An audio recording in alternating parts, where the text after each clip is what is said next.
Hey there, lovely soul. Welcome back to Noah's Stories. How have you been? Have you been nurturing your dreams lately? Today's story delves into themes of healing, responsibility, and the courage to love, even when it's daunting. Ava Mitchell, a dynamic creative director in high fashion, and Tom Callahan, a stoic and calculated CEO, both epitomize success and emotional fortitude. However, an unforeseen night, unplanned and unspoken, initiates a journey neither anticipated, a journey that won't just reshape their futures, but force them to face who they really are.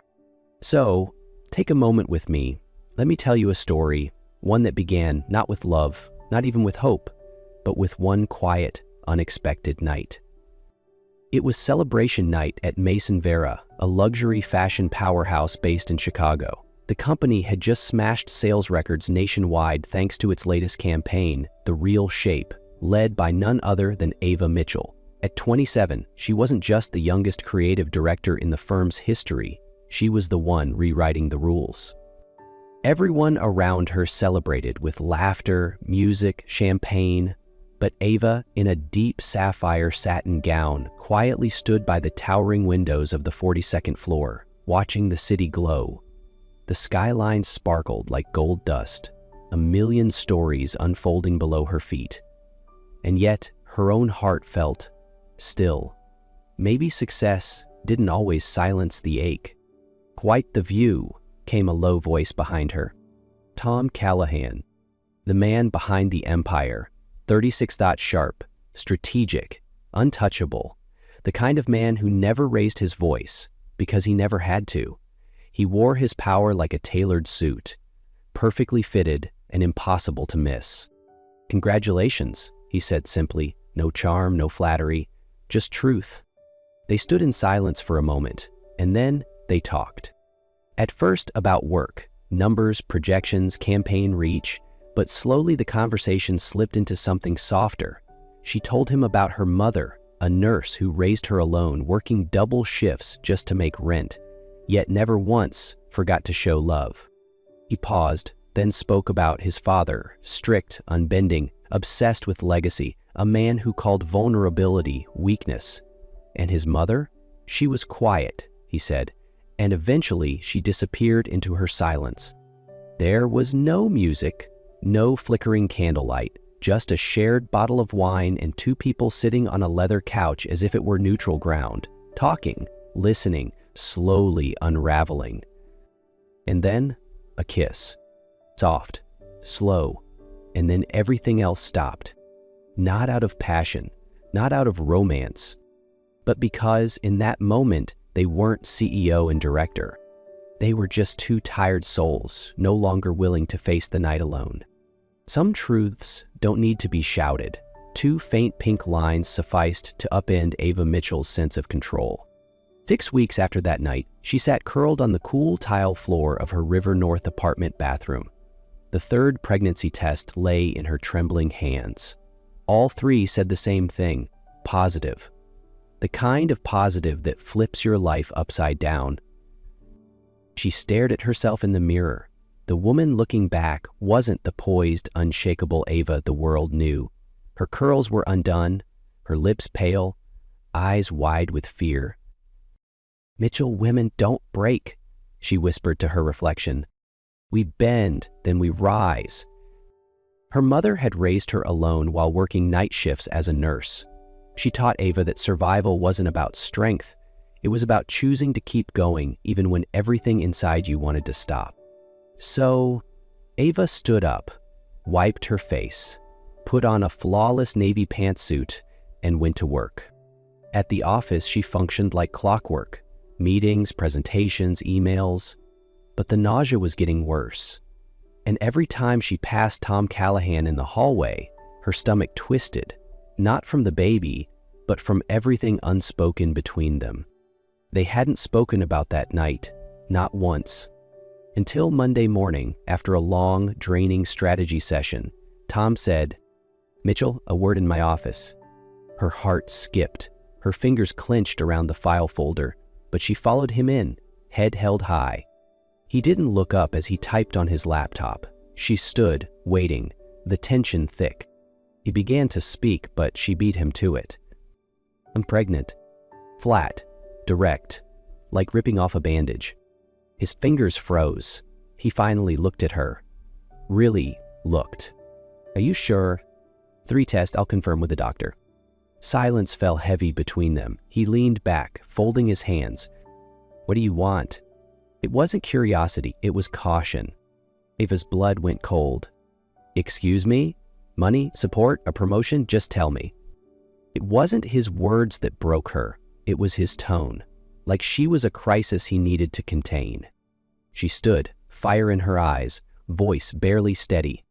"I don't want your money, Tom. I don't want anything. I just thought you deserve to know." Then she turned and walked out, her steps steady. Her heart? Not so much. Tom Callahan prided himself on maintaining unwavering control over numbers, people, and outcomes. Even emotions, to him, were variables to be managed. In his world, feelings were luxuries, distractions, weaknesses. But that morning after Ava had left his office with those quiet, cutting words, "I just thought, you deserved to know." Tom sat still, unable to move. He didn't chase after her, didn't say a word. He just stayed there. In an office bathed in morning light that suddenly felt colder than ever. Ava walked quickly down the hallway, her heart pounding, but she didn't cry. Not because she wasn't hurting, but because she had long stopped placing hope in men like Tom. She hadn't expected him to stop her, hadn't expected an apology. She didn't even need him to care. But what hurt was the way he looked at her, like she was a glitch in his perfect system. That afternoon, Ava submitted a formal request to transfer to the company's California office. She wasn't quitting, she wasn't running. She simply wanted to become a mother, without judgmental stares, without unanswered silence, without a man who couldn't show up but still tried to control things from a distance. 1 week later, Tom called her into his office again. "I received your transfer request," he said. "I'll start handing over my projects this week," Ava replied calmly. He nodded, but something had shifted in his expression. It wasn't cold. It wasn't soft either. It was conflicted. "Why are you leaving?" he asked, more gently this time. "Because I need space," she answered, "and because I don't want my child to grow up with a father who isn't present but still wants control." He said nothing. Ava stood to leave, but halfway to the door, she turned back. "You know, Tom," she said, voice steady, "I once thought, maybe underneath all that ice, you were a good man." He looked up, "But maybe I was wrong." Her voice didn't accuse, it didn't blame. It was just disappointment. Raw, quiet, real. "But that's okay," she added, her eyes calm. "I grew up with an amazing mother. I didn't need a father to become who I am, and neither will my child." Then she walked out, no shaking hands, no hesitation, and Tom, for the first time in years, felt a strange, unfamiliar sense of loss. Not because he was losing a brilliant employee, but because a woman who once believed in something good inside him no longer did. Some shocks don't come from loud explosions or dramatic confrontations. They come from silence. The kind of silence someone leaves behind when they walk out of your life. For Tom Callahan, that silence carried Ava Mitchell's name. After she walked out of his office with those quiet but piercing words, "I just thought you deserved to know," Tom was no longer the same. On the surface, he remained the perfect CEO, punctual, composed, sharp as ever, but at night he couldn't sleep. Instead, he sat alone in his downtown penthouse, reading article after article on pregnancy, development stages, symptoms, timelines. He didn't fully understand why he was doing it. All he knew was that he didn't want to repeat the pattern of his father. Tom's childhood was made of long, suffocating silences. His father, a respected lawyer, treated emotions like a disease. In their house, achievement was the only form of love. His mother, she was always there, physically, but emotionally she had long disappeared. Her quietness built a wall that Tom carried into every adult relationship. He had never told anyone this, not until his first session with a therapist. When the doctor asked him why he came, his answer was short but honest. I don't want to become him. From that moment on, Tom began to learn from scratch how to sit with uncomfortable feelings, how to recognize pain without running from it, how to see that control wasn't strength. Sometimes it was just fear wearing a tie. One late night, after wrestling with himself, he sent Ava an email. It read, "I'm trying to change, not for anyone else, but because I don't want to hurt anyone again. I'm not asking for forgiveness, but if you're willing, I'd like to learn how to show up." There was no reply. But the next day, Ava accepted a coffee invitation from him, just a quiet cafe in a quiet neighborhood, not to start over, but to see if the man who disappointed her was truly trying to be better. Tom arrived early. He ordered ginger tea and plain crackers, because one article mentioned it might help with morning sickness. When Ava walked in, her eyes were guarded, but when she saw the tea and the tiny plate of crackers waiting for her, something in her expression softened, just a little. They didn't talk about that night. They didn't bring up the hurt.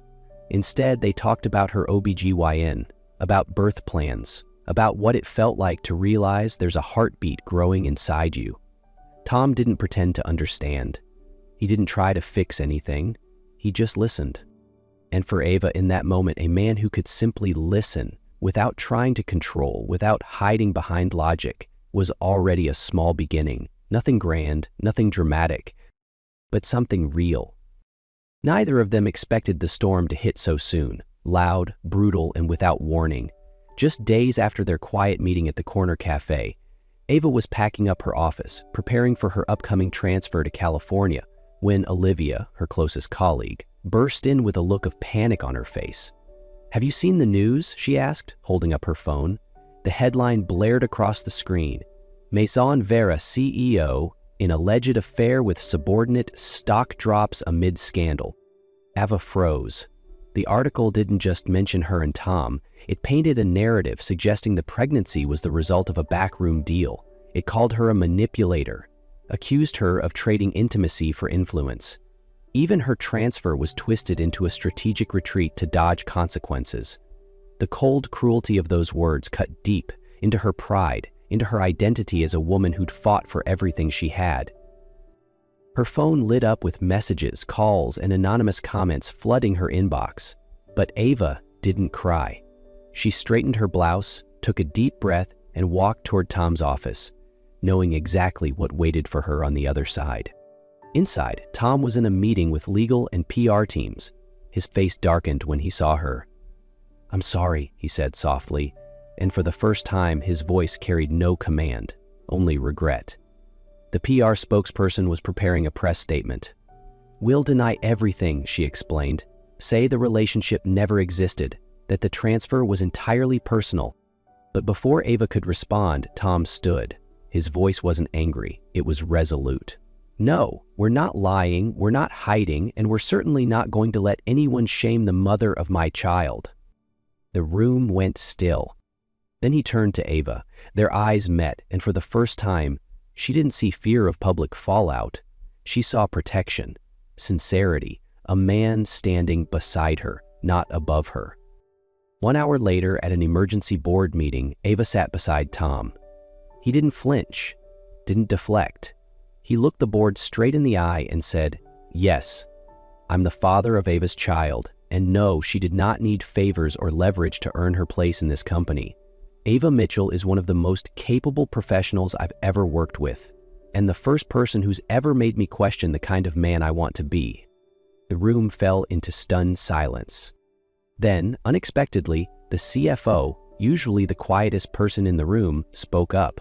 "We stand by your decision," he said. One by one, heads nodded around the table. That afternoon, Ava didn't walk out of that boardroom as the center of a scandal. She walked out as a woman who had defended her dignity and kept her ground in the eye of the storm. And Tom Callahan, the man who once lived only for control and image, had done something he never imagined. He chose the truth, he chose her, he chose their child. 3 days before her scheduled move to California, just as Ava thought things were finally settling after the media storm, her body sent a different message. A sudden wave of dizziness hit in the middle of a Zoom meeting with her future team. Her screen blurred, the voices faded, and the next thing she remembered was waking up in a hospital bed, an IV in her arm, and a doctor speaking in a voice both calm and firm. "Your blood pressure spiked too quickly. We need to monitor you closely. Travel should be avoided for now." Ava nodded, holding back tears, not from fear, but exhaustion, the kind that comes when you've tried to be strong for too long. She clutched the freshly printed ultrasound photo the nurse had left on her bedside table where that tiny heartbeat still pulsed strong, and whispered, barely audible, "Please stay safe, little one." Tom didn't hear about it through a medical update. He heard it from Charlotte, his younger sister, who called him at 5 a.m. while he was reviewing quarterly projections. "You should know," she said without preamble. "Ava was admitted last night, alone." The last word hit like a slap. He didn't hesitate. He dropped everything. No logistics, no strategy, just instinct. For the first time, Tom wasn't the calculated CEO. He was simply a man who knew he couldn't bear the thought of repeating his father's absence. Not this time. 3 hours later, Tom arrived at the hospital, still in his suit, hair tousled from a rushed flight. When he stepped into the room, Ava was sitting upright against her pillows, clearly startled. "What are you doing here?" she asked, voice hoarse. "Being here," he replied softly. "No explanations, no agenda, just presence." As the nurse came in to recheck her vitals, Tom stayed quietly beside her. He didn't offer empty reassurances. He just held her hand, gently, warmly, genuinely. For the first time in weeks, Ava didn't feel the need to be composed or strong. She wasn't a director or a strategist. She was simply a woman, scared and tired, and the man she once thought incapable of softness was right there, not out of obligation, but because he wanted to be. After the checkup, they sat in silence, bathed in the soft glow of the hospital light. Then Tom turned to her and said quietly, "This time, I'm not running, and if you'll let me, I'll stay, for as long as it takes." Ava looked at him for a long time, not to search for an answer, but to read his face. And what she saw wasn't the cold, impenetrable CEO. It was a man, still learning, still flawed, trying, honestly, to love in the only way he knew how. And for the first time in months, she nodded. Not because she had forgotten, not because she had forgiven, but because something real was beginning to change. 2 months after the night Ava was hospitalized, winter finally began to loosen its grip on Chicago. Spring crept in quietly, soft light through windows, gentler winds, and a sense of something quietly shifting. Life hadn't changed overnight, but something between Ava and Tom had. They didn't talk about us, didn't rush to name anything, but Tom stayed. He didn't ask what she needed, he simply started doing. Bottles washed, blood pressure tracked, sitting beside her during checkups, saying nothing, just being there. And then, on an early March morning while the city still slept under a blanket of fog, their daughter arrived. Following over 8 grueling hours of labor, Ava was rewarded with the sweetest sound. Her baby girl's inaugural cry. Tom stood beside her, his gloved hands trembling, eyes wide and shining with something he didn't have a name for, something like awe. The doctor placed the baby in his arms first. She was tiny, flushed, eyes still closed, but her fingers wrapped around his the moment she touched him, as if to say, "I know you're here." Tom froze, not in fear but in complete surrender. For the first time in his life, the world didn't revolve around him. He was just a man, holding something more important than anything he'd ever built. When he passed the baby to Ava, they didn't speak. They didn't need to. Their eyes met, and tears filled them both. Quiet, warm, real. "She's beautiful," Ava whispered, her fingers brushing her daughter's cheek. "Her name is Sophie." "Sophie Callahan Mitchell," Tom repeated, tasting the name like a promise, a new beginning. Ava's recovery was slow. Tom didn't leave, not because he had to, but because something in him wouldn't let him be anywhere else. He changed diapers, learned to swaddle, took shifts holding Sophie while Ava slept. Sometimes he just sat quietly by the crib, listening to her breath and letting his world grow still for the first time. Ava didn't speak of the future. She didn't need to. There was still space between them, but something had softened. Each time she saw Tom hold their daughter, with clumsy hands and reverent care, something inside her softened too. It wasn't love, not yet, but it was trust. And for her, trust was everything. When they left the hospital, they didn't walk out hand in hand. They didn't kiss, but they walked side by side, like two people willing to try.